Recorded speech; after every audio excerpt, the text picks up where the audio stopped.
কিন্তু মায়ের হাতে এরকম খাবার তো আমি আমার কপালে জোটে না সহজে। ম্যাডাম, আপনি আজকের পর থেকে আপনার মায়ের হাতের খাবার আমাকে দিবেন, আর আপনার পরোটা আমি আপনাকে ফ্রি খাবো, কোনো সমস্যা নাই ম্যাডাম। আচ্ছা ঠিক আছে। খাওয়া শুরু কর।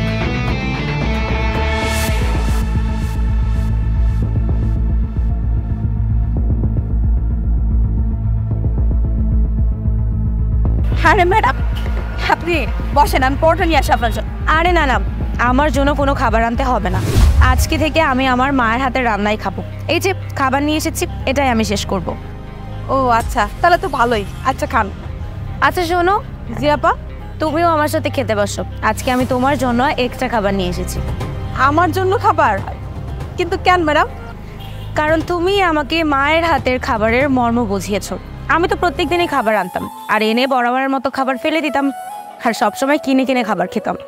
মায়ের হাতের খাবার যে কতটা ইম্পর্ট্যান্ট সেটা আমি ভুলে গিয়েছিলাম। তোমাকে দেখে না আমি অনেক অবাক হয়েছি যে তুমি আমাকে মায়ের হাতের খাবারের বদলে তোমার হোটেলের খাবার দিতে রাজি হয়েছিলে।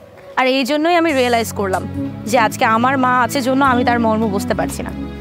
আল্লাহ না করুক যেদিন আমার মা থাকবে না, সেই দিন হয়তো বা আমি তোমার মতো অবস্থানে থাকবো, তোমার মতো মায়ের হাতের খাবার মিস করব। আর তাই যখন আমার মা আছে তখন আমি এই সুযোগটা নষ্ট করতে চাই না। আমি আজকে থেকে আমার মায়ের হাতের খাবারই খাবো। আর যেহেতু তোমার মা নেই আর তুমি এই কষ্টটা ফেস করছো, তাই আমি চাই প্রত্যেক দিন আমি এক্সট্রা খাবার নিয়ে আসবো, তুমি আর আমি দুজন মিলে একসাথে খাবো। আচ্ছা ঠিক আছে ম্যাডাম, আর আপনাকে অনেক ধন্যবাদ। আপনি যে আমার কষ্টটা বুঝতে পেরেছেন, আমার মা নেই, এটার জন্য আপনাকে অনেক ধন্যবাদ। আমি আজকে থেকে একটা ছোট বোন পেলাম। ঠিক আছে, বসো।